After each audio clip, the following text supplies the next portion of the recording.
नमस्कार मित्रांनो, जय शिवराय. तुम्ही बघू शकता हे मेंढक आहे. सापाचं मुख्य खाद्य म्हणजे मेंढक. हे छोटे मोठे किडे खाऊन जगत असते मित्रांनो.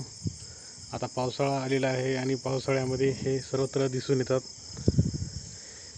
चीनमध्ये हे बेडक खाल्लं जाते, याची भाजी बनवून खाल्ली जाते.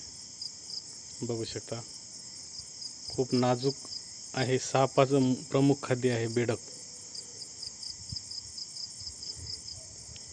बघू शकता.